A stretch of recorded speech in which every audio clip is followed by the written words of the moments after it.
Hello, thank you for completing your study guide. The IA is going to be two parts.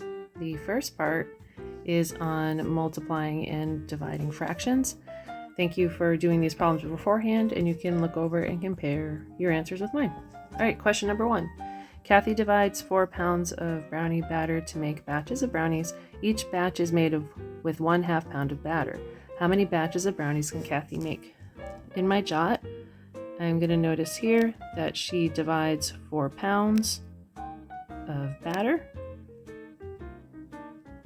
I also notice that each batch uses 1/2 pound of batter. Oops, sorry. We're trying to find out how many batches she can make.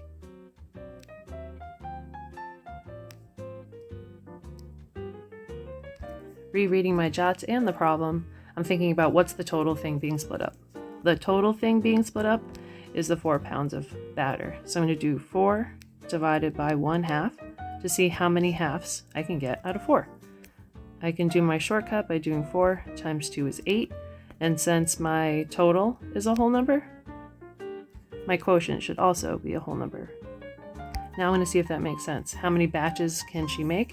8 batches? Yes, that makes sense. Question 2. Audrey uses a rectangular piece of metal to make a plate to cover a hole in the floor of a race car. The width of the plate is 2/3 foot, and the length of the plate is 4/5 foot. There's a little model. What's the area in square feet of the plate? Well, I know area is equal to length times width, and then I can just multiply these two fractions, the length and the width, to find the area. Multiplying across, 4 times 2 is 8, 5 times 3 is 15, and since it's area, it's 8/15 square feet. Okay, next one. Sometimes when a whole number is multiplied by a fraction, the product is greater than the whole number. Select the expression that has a product greater than the whole number. So if I'm looking for a product that's greater than the whole number, I can see here's my whole numbers. We've got 5, 8, 400, and 100. Now if I'm multiplying and I want it to be greater than that whole number, then that means the scaling fraction needs to be greater than 1. So as I'm looking at these, 1/2 is less than 1 whole. 6/4 is greater than 1 whole. That would make the product bigger than 8.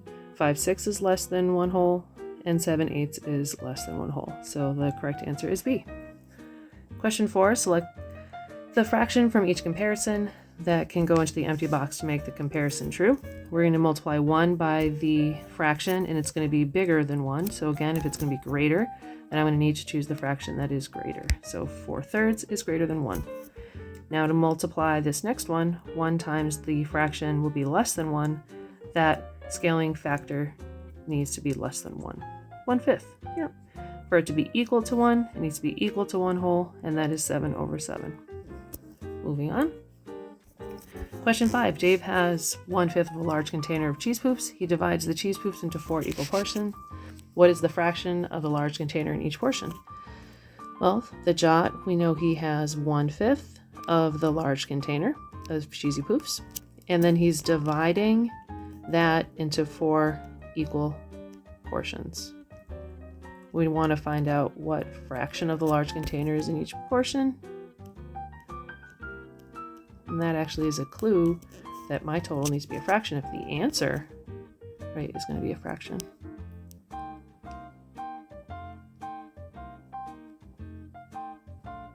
So the total is the large container, 1/5 divided by 4. We can multiply 5 times 4 and get 20. Since my total is a fraction, my answer needs to be a fraction, so 1/20 of the container. And that makes sense because if I made a mistake and said 20, we couldn't have 20 in each container if you have something less than a whole for the entire container.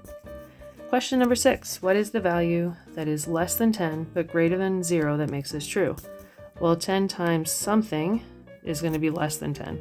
So this value needs to be less than 1. And here we're trying to look for something that's less than 10 but greater than 0. Well, it has to be less than 1 but greater than 0, so I'm looking for a value that's between 0 and 1. There are a ton of different answers that could work here. I could use a bunch of different decimals, right? Like any of these are less than that. And I could also use some fractions, just as long as it's less than a whole. Any of these examples would work. So there's multiple things that would work there. Question number 7, another area problem. What is the area in square inches of the rectangle? We know that area is equal to length times width. And I can just multiply my length and width to find that area. And that is square feet.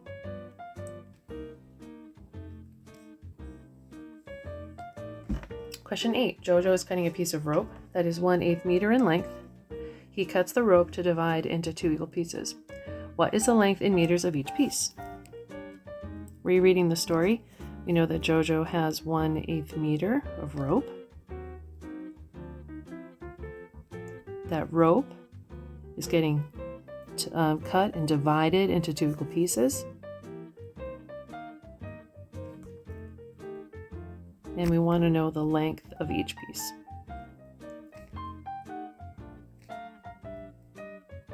Looking over my jots in the story again, I can see that the total thing being chopped up or split up is that rope. So that's got to be my first term. 1/8 divided by 2. 8 times 2 is 16. Since this first number, the total, is a fraction, my answer should be a fraction. So 1/16 meters is the length of each piece. I want to see if that makes sense. That's smaller. Yeah, if I multiplied and used 16 instead of 1/16, if I made a mistake, like how could I end up with each piece being bigger than what we started with? All right. Mike has 1/3 pound of chocolate. He divides it into 4 equal portions. What is the amount in pounds of each portion? We know that Mike has 1/3 pounds of chocolate. Let me get some of that. I could go for some chocolate. He divides it into 4 equal portions.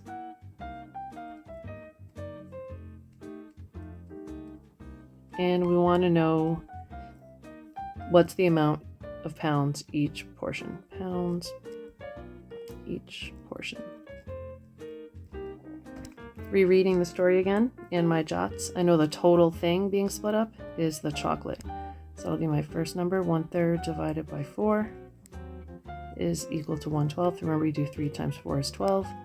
And since my total is a fraction, my quotient is, oopsies, a fraction.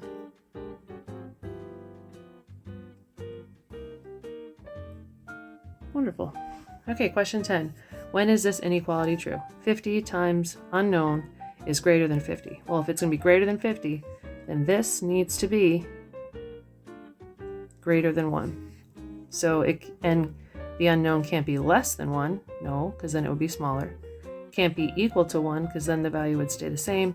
It would have to be greater than 1. Excellent. So that would be day 1 of the IA. And day 2 is number and operations in base 10. The first problem we have is a multiplying with decimals. We can ignore the decimals and multiply.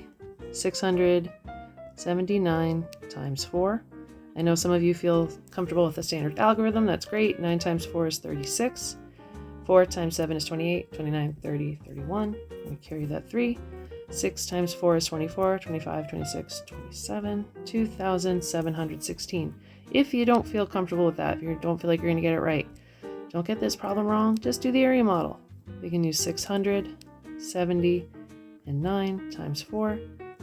600 times 4 would give us 2,400. 4 times 70 would give us 280. And 4 times 9 is 36. Adding those partial products.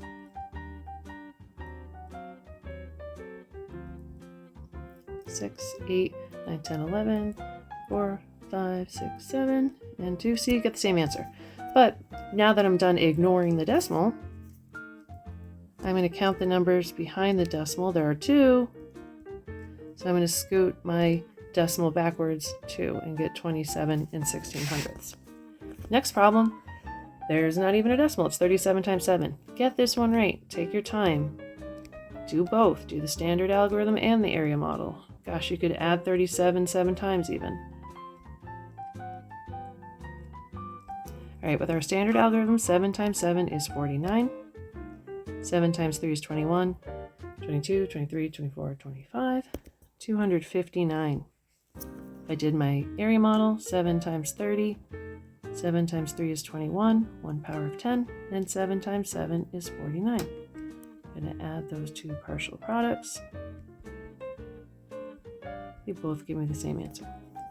All right, next one. Select the symbol that correctly completes each comparison. Here we're going to just line things up by the decimal and fill in any placeholder zeros. See which one is, see if they're greater than, less than, or equal. All right, I can see starting in the greatest place value, these are the same. This one is the greater amount, 22 and 6/10. So I'm going to want the symbol to go this way. So I'd mark an X or a check on the computer showing that. The next one, they look similar, but thank goodness I'm lining them up. I will place a placeholder 0, same, whoop. 3 and 40 hundredths is greater, and that was the same as my 3 and 4/10, so this is greater. We will select that symbol. Last one here on this problem. We're comparing, same, this one's greater. So it looks like we'll have a symbol that goes that direction. Awesome. All right, next problem. Which expression shows a correct strategy and product for the expression below? 7/10 times 8/10. Here they're all written in fraction form. We have to find the correct one. I'm going to do my own. 7/10 times 8/10. 7 times 8 is 56, and you actually see that the numerator in all your choices is 56. Then 10 times 10 is 100, so 56 over 100.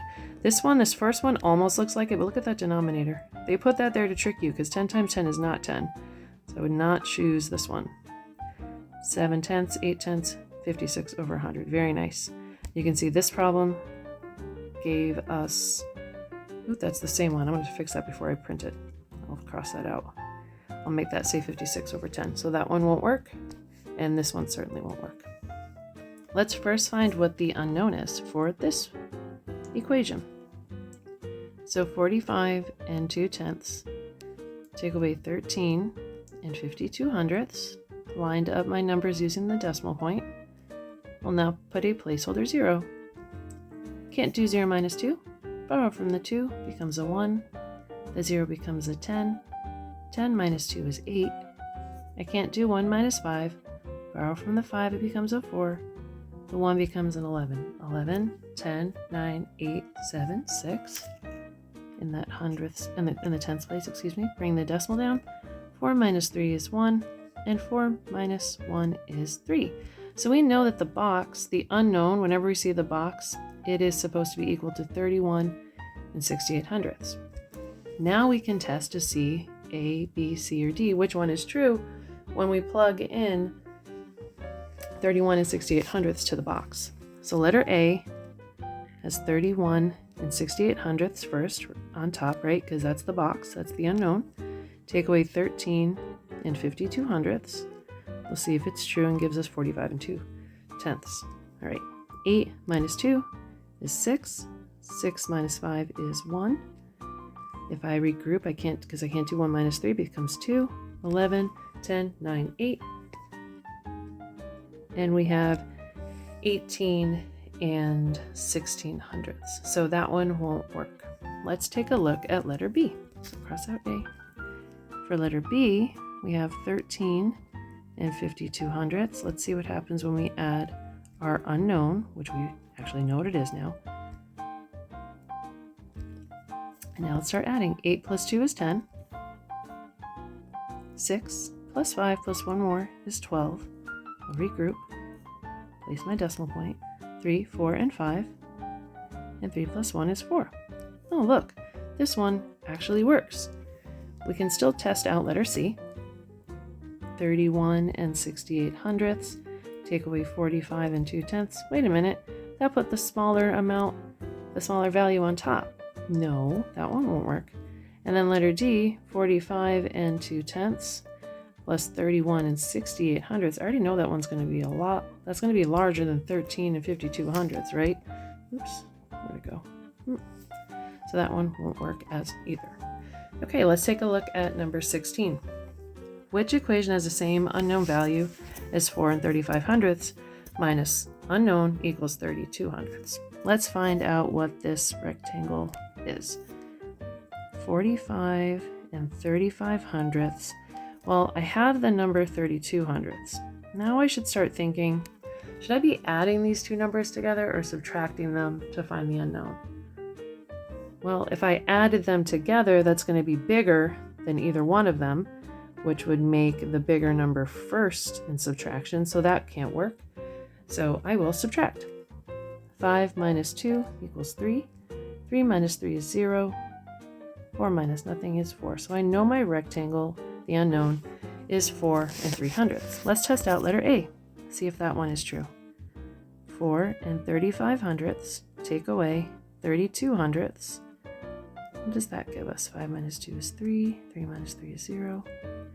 And that is that. Oh, check it out.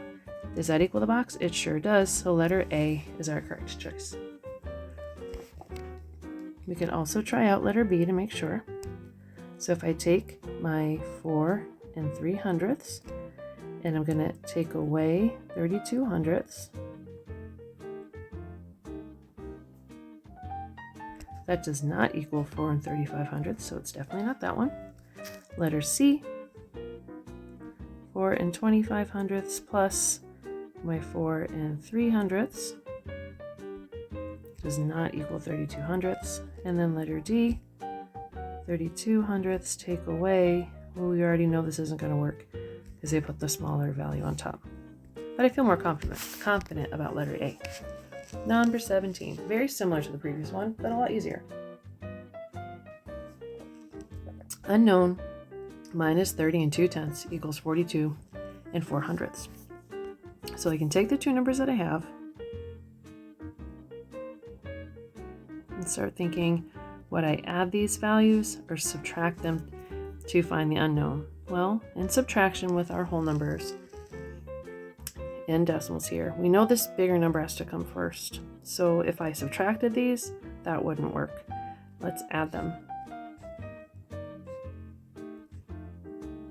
The unknown is 72 and 24 hundredths. Now I'm going to plug it in to make sure that's right.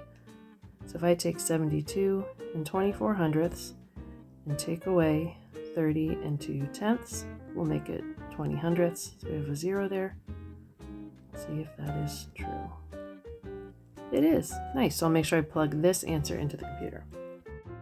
Okay, last problem. Here we have Mason going to the store buying some snacks. It reads, Mason bought 2 bags of chips, 2 Gatorades, and 1 candy bar.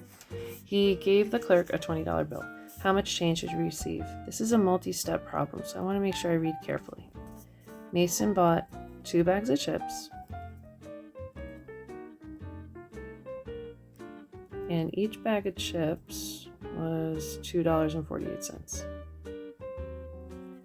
He also bought 2 Gatorades, and those were $3.49 each. He got 1 candy bar at $1.65. He pays with $20. We want to know how much change he's going to get. So the big question is the change, the money back that you would get from the person working the cash register.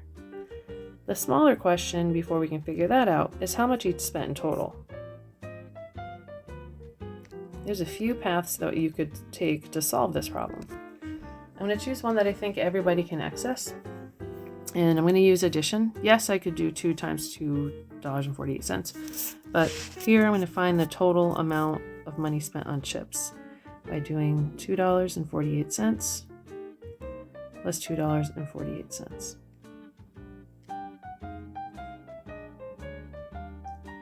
$4.96 is the total just on chips.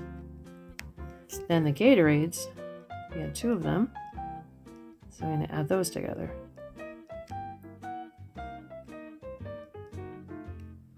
$6.98, that's just the Gatorades. And then there's just 1 candy bar. To find the total amount that he spent, I'm going to add these 3 together.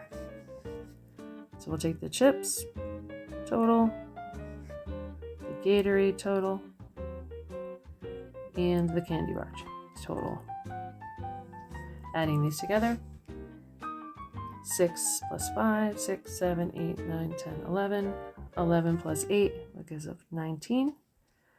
9 and 9 is 18, plus 1 is 19, plus 6 more, 19, 20, 21, 22, 23, 24, 25. I can carry my 2. 6 plus 4 is 10, 2 more is 12, plus 1 is 13. Now that's the total spent. That answers the small question, right? The amount spent, but now I need to find out the big question, the change. So if he pays with $20, that's how much they hand to the cash register worker, and the bill is $3.59. If we subtract to find the difference, we can find the change. I'm going to regroup from the 1. This becomes a 10, then a 9, 10, then 9. 10 minus 9 is 1, 9 minus 5 is 4, 9, 8, 7, 6. And so the change that they should be getting is $6.41. I want to make sure I label that. I have a lot of work shown here, so I want to make sure I'm answering the big question. Did I find the change? Yes, $6.41. Don't accidentally enter the total spent, because that was the smaller amount. All right, thank you for your hard work. I look forward to seeing how great you do on your test, and don't forget to turn this in. Thank you.